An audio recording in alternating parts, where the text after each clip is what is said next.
안녕하세요. 그녀의 북살롱 미셸입니다. 오늘 소설 한 편 소개해 드립니다. 도리스 레싱이라는 작가의 플리픈 노래한다. 낭독해 볼게요. 아내를, 심지어 자신이 낳은 아이에게 폭력을 행사하는 남자가 있다. 물론 사랑하는 혹은 보호해야 하는 여린 그들에게 폭력을 행사하기 위해서는 술의 힘을 빌려야만 한다. 어떻게 멀쩡한 정신으로 자신의 가족들에게 폭력을 행사할 수 있다는 말인가? 물론 이런 폭력으로 그는 자신이 받은 스트레스와 분노를 해소하는 데 성공할 것이다. 그렇지만 그 대가로 그의 가족들은 그가 안고 있던 스트레스와 분노를 고스란히 물려받을 수밖에 없다. 대부분의 경우 폭력적인 남자는 술에서 깨어나 아내와 자식 앞에서 눈물을 보이며 연약함을 드러내곤 한다. 내가 미쳤나봐. 미안해. 잘못했어. 이런 약한 모습 때문에 남은 가족들은 그로부터 벗어나기 힘들고 계속 반복되는 폭력의 희생양이 될 것이다. 차라리 술을 마시든 안 마시든 일관된 폭력을 행사했더라면 오히려 사정이 더 나을 수도 있다. 경제적 능력이 없어서 폭력적인 사람을 떠날 수 없다는 것은 불행한 일이지만 아내와 자식들은 폭력을 행사하는 그 남자를 정말로 제대로 미워할 수는 있으니까 말이다. 무슨 말일까요? 저는 지금 강신주 박사님의 감정 수업에 나오는 한 챕터를 읽고 있습니다. 이 책 제가 거의 다 한 번씩은 감정들에 대한 수업을 소개해 드렸어요. 아주 일부 감정이나 일부 소설들은 제 마음이 썩 내키지 않아서 좀 뛰어넘고, 그렇지 않은 것들은 거의 다 소개를 해드린 것 같은데, 이 뛰어넘었던 이 가정폭력을 소재로 하고 있는 이 소설, 도리스 레싱의 소설은 제가 좀 읽고 싶지가 않더라고요. 그래서 좀 미뤄뒀던, 아예 안 읽으려던 그런 책이긴 합니다. 그런데 오늘 골라봤어요. 괜찮으시지 싶은데 모르겠네요. 이 소설은 아프리카에서 자란 그런 아프리카 작가의 소설입니다. 조금은 한이 서려 있는 것 같아요. 한이라고 하면 우리나라의 고유의 전매 정서인 것 같은데 그게 아니었던 거죠. 핍박을 받았던 그런 서름이 있는 민족에게는 어느 정도의 차이는 있을지 모르지만 한이라는 정서가 공통적으로 흐르고 있는 것 같습니다. 다시 텍스트로 돌아가 볼게요.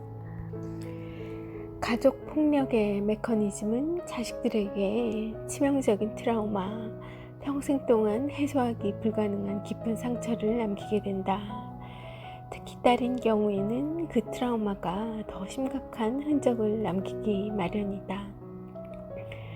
폭력적인 아버지의 두 얼굴이 중요하다.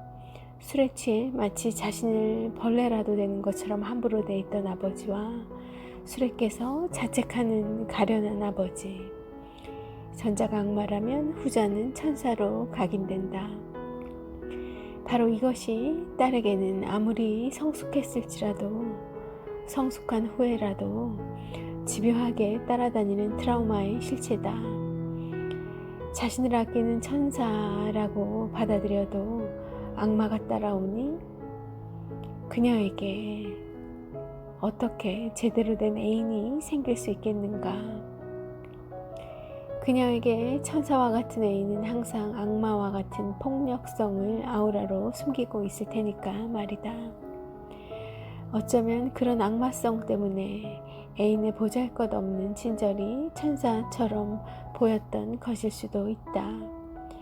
그래서일까 폭력적인 아버지를 유년 시절에 겪었던 모든 딸들은 제대로 된 연애나 행복한 결혼 생활에 성공하기 어려운 법이다. 이렇게 어린 시절의 트라우마는 떨쳐내기 힘든 유령처럼 혹은 자신이 죽어야 끝이 나는 환각처럼 우리를 끈질기게 따라다닌다. 마침내 우리가 죽어야 트라우마와 그 영향력은 비로소 안식에 들게 될 것이다. 도리스 레싱의 소설 플립은 노래한다. 이름이 참 좋죠. 이 소설이 이 영롱한 제목과 달리 서럽게 읽히는 것도 바로 이런 이유에서다. 남아프리카를 배경으로 하고 있는 이 소설을 통해 작가는 불우한 유년 시절을 보낸 메리라는 여인이 어떻게 사랑에 실패하고 또 어떻게 파괴되어 가는지 서글프게 묘사하고 있으니까 말이다. 주인공 메리, 그녀의 아버지는 아무리 하찮은 말단 관직의 관리라 할지라도 선생님이라고 부르면서 깍듯이 받들어 모셨고, 자기보다 낮은 신분의 흑인 원주민들에게는 고래고래 고함을 질러댔다. 자신은 기관차에서 펌프질하는 신분이면서도 말이다. 주목해야 할 것은 메리의 아버지가 가족들에게 가한 폭력은 가장으로서의 무기력과 가난에서 비롯되었다는 점이다. 가난 때문인지 아니면 피해의식 때문인지 메리의 아버지는 강자에게는 한없이 비굴하고 약자에게는 한없이 폭력적인 그런 사람이었다. 이 두 가지 측면은 나약하고 소시민적인 사람에게서 흔히 볼 수 있는 특징이다. 강자에게 당하는 억압을 눌러두었다가 약자에게 해소하는 정신적 메커니즘이 바로 나약한 인간의 특징이니까 말이다. 자전적 경험을 토대로 쓴 소설이기에 작가는 아버지의 폭력성보다는 아버지의 소시민성을 강조하고 있다. 그렇지만 이것은 이제 지적으로 상황을 분석하게 된 지성인의 사후적 해석일 뿐이다. 소시민적인 아버지가 어떻게 메리나 그녀의 어머니에게 폭력적이지 않을 수 있었겠는가? 소시민적으로 묘사하고 있지만 굉장히 폭력적이었다는 것을 부인할 수 없다는 겁니다. 그에게는 약한 아내와 딸은 함부로 대해도 되는 존재로 느껴졌었던 거죠. 그나마 다행스러웠던 점은 아버지의 폭력이 물리적이지는 않았다는 것 정도일 겁니다. 이 대목 눈길이 가요. 분명히 폭력적인데요. 그 폭력이 물리적 폭력은 아니었다는 거예요. 다르게 이야기하면 물리적 폭력만이 폭력이 아니라는 겁니다. 여러분 혹시 폭력 속에 놓여있지 않으신가요? 아니면 폭력 행사하고 있으시지 않으신가요? 어디에나 그 폭력이 있죠. 우리 일터에, 도처에 있습니다. 수많은 관계에 그 폭력이 있어요. 남편과 아내의 사이, 부모와 자식 간의 관계, 또 친구 사이의 관계, 어디에나 이 폭력이 존재할 수 있습니다. 존재합니다.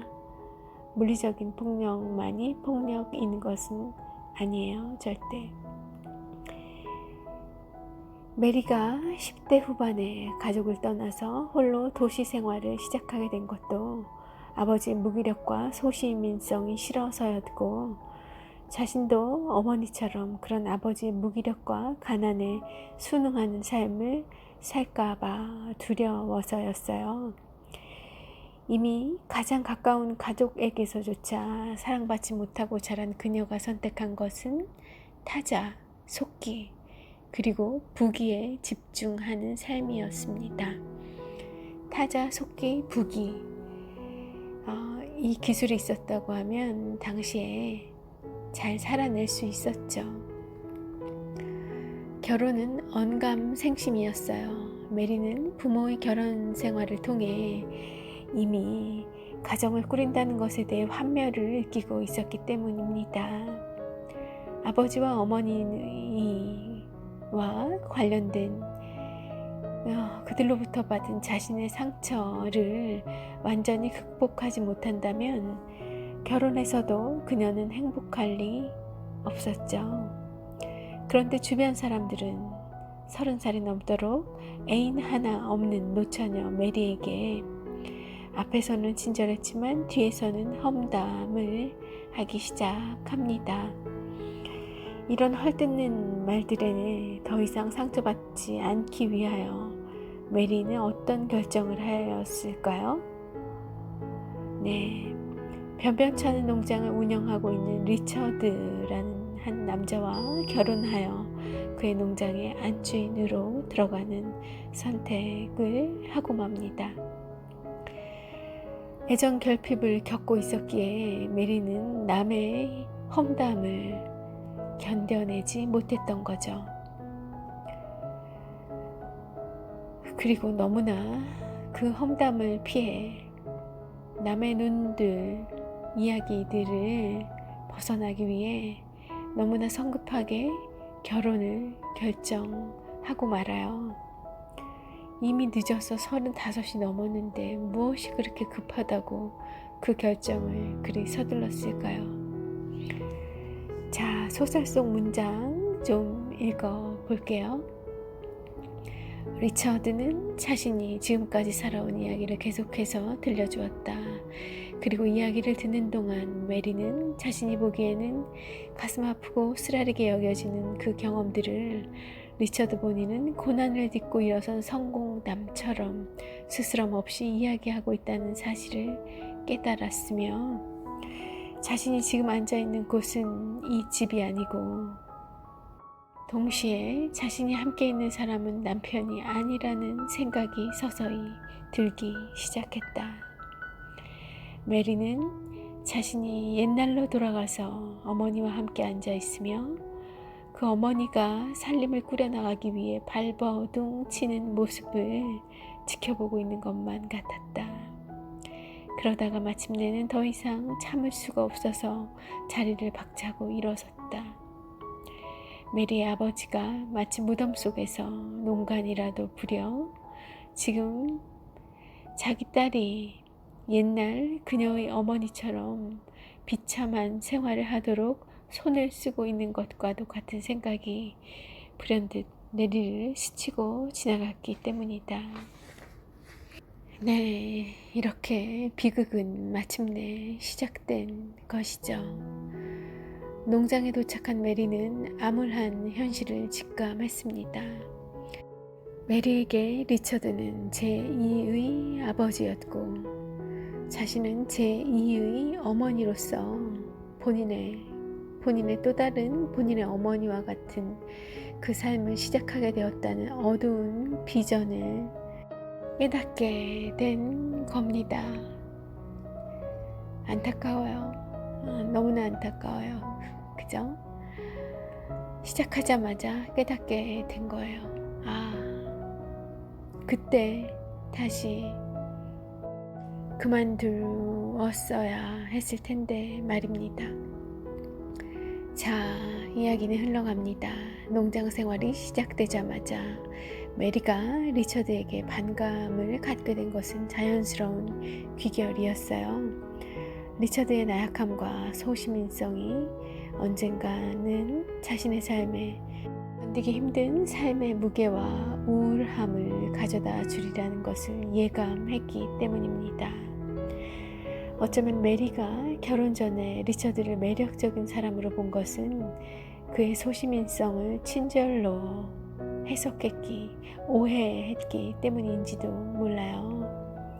그런데 이제 메리는 그것이 단지 자신의 삶을 궁핍하고 무겁게 만드는 그의 나약하고 우유부단한 성격의 다른 측면일 뿐이라는 사실을 확인하고 있습니다.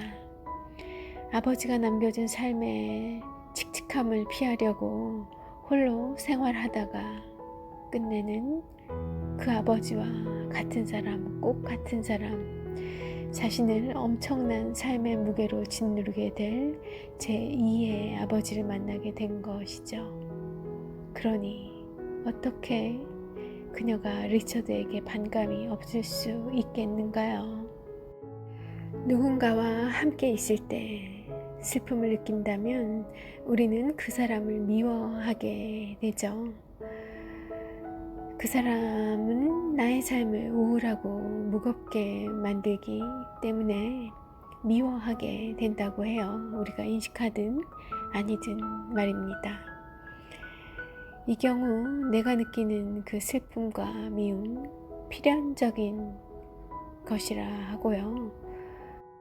직접적으로 나와 그 사람과의 관계에서 어떤 슬픔을 유발하는 그런 경험이 직접적으로 있을 수도 있고, 또 그 사람을 통해 과거에 미워했던 다른 어떤 사람이 떠올라서 슬픈 감정이 일 수도 있는 거라고 해요. 어떻든 이런 경우가 되면 우리는 어쩔 수 없이 지금 보고 있는 그 사람을 미워할 수밖에 없습니다. 여러분은 어떻게 느끼세요? 혹시 그 여러분의 지금 일상에 계신 그 일상에 나를 힘들게 하는, 어떤 나를 슬프게 하는 누군가가 있다고 하면 시간이 지나면 그 사람이 미워지는 경험 있으시지 않으신가요? 나를 직접적으로 괴롭게 해서 슬프고 밉기도 하고요. 또 그 사람이 어떤 다른 사람에게 을 너무 슬프게 해서 그래서 밉기도 하고, 저는 그런 경험들이 비교적 그런 오래지 않은 경험들이 떠오르네요. 오래 지나고 나도 또 생각하면 슬플 것 같아요. 왜냐하면 그때는 인간이라는 것의 회의를 좀 느끼게 되어서 아주 긴 호흡으로 봤을 때도 그 슬픈 감정이 되살아나고, 슬펐었지 그런 마음, 미웠었지 그런 마음이 또 들게도 되는 것 같습니다. 그리고 이런 감정, 이렇게 우연적으로 발생하게 된 슬픔과 미움, 이런 감정을 심리학에서는 반감이라고 표현한다고 해요. 스피노자라는 학자도 그렇게 정의를 내렸고요. 소개해드린 이 도리스 레싱의 플리푼 노래한다 라는 소설의 주인공 메리는 남편인 리처드를 보면서 자신이 미워했던 아버지가 떠오르죠. 그러니까 메리는 리처드를 미워했던 것입니다. 정확히 말하면 리처드에게 반감을 가지게 된 것이죠. 그리고 이 반감의 더욱 나쁜 점은 무엇이냐면요, 반감이 반감을 부른다는 거예요. 반감이 반감을 낳습니다. 마침내 메리의 반감은 메리와 리처드의 삶을 서서히 파괴했을 뿐 아니라 농장에서 일하던 흑인 원주민들에게도 미치게 되어 그중 한 사람인 모세가 주인공 메리를 죽이게 되는 것도 흑사병처럼 퍼져나간 그 반감의 작용, 반감의 결과였습니다. 너무나 섬뜩하지 않나요? 메리를 죽여서 그녀의 트라우마와 반감으로부터 그녀를 해방시킨 역할을 한 흑인 하인의 이름이 무려 가나안 땅을 약속했던 모세라는 사실이 말이죠. 소설 속 문장입니다. 안타까운 그 부분의 문장이에요. 30살 노처녀 메리, 그녀가 지금 완전히 균형을 잃어버리고 휘청거렸다. 자신에 대해서 아는 것이 너무나도 없었기에 남 얘기하기 좋아하는 여자들이 그녀가 결혼을 해야만 한다고 말했다는 그 단순한 이유 때문에 그 이유만으로 마구 휘청거렸던 것이다. 이 휘청거리는 삶, 이 독자 여러분들의, 청취자분들의 삶 휘청거리고 있지는 않은지 한번 냉정하게 객관적으로 돌아보셔야 할 것 같아요. 작가 도리스 레싱은 1919년도에 태어나셔서 2013년도에 21세기에 돌아가셨어요. 영국 식민지였던 남로디지아, 지금의 짐바브웨에서 자라셨고요. 15살에 집을 떠나 타이피스트로 전화 교환원으로 번에 이혼을 하면서 그런 힘든 시기를 보내셨습니다. 소설가가 되기로 결심 후에 30살에 영국으로 건너가서 플리푼 노래한다를 1950년도에 출간하셨고요. 페미니즘과 인종차별 문제를 다룬 소설들로 영국 문학계에 떠오르는 작가가 되셨고요. 2007년에 여성의 경험을 바탕으로 의욕과 열정, 그리고 상상의 힘으로 분열된 문명을 통찰한 서사 시인이라는 찬사를 받으며 노벨 문학상을 수상하시게 됩니다. 이 소설 플리푼 노래한다의 소재는 작가 자신이 살던 남아프리카 어느 시골 마을에서 일어난 실제의 살인사건이었어요. 주인공 메리는 자신이 속한 사회에서 능력 있는 타이피스트로 성공한 커리어 우먼이었고요. 하지만 타인의 시선 때문에 중대한 미래를 성급히 결정해야 했던 안타까운 여인입니다. 그의 자아는 연약했고 그녀의 만족은 사상 누각에 불과했던 거죠. 책 속의 문장이에요. 훌륭한 국립학교를 교육받았고 문화인으로서 극히 안락한 생활을 부끄럽지 않게 향유해 왔으며 저속한 소설책만을 읽은 덕택에 알아야 할 것은 전부 알고 있었던 30살 노처녀 메리. 그녀가 지금 완전히 균형을 잃어버리고 휘청거렸다. 자신에 대해서 아는 것이 너무나도 없었기에 남 얘기하기 좋아하는 여자들이 그녀가 결혼을 해야만 한다고 말했다는 그 단순한 이유 때문에 마구 휘청거렸던 것이다. 독학으로 작가가 된 도리스 레싱은 독자들에게 책을 훑어보고 지루하면 과감하게 읽기를 포기하라고 권하고 있습니다. 의무감에서 읽거나 베스트셀러라서 읽는 것을 경계하는 것이죠.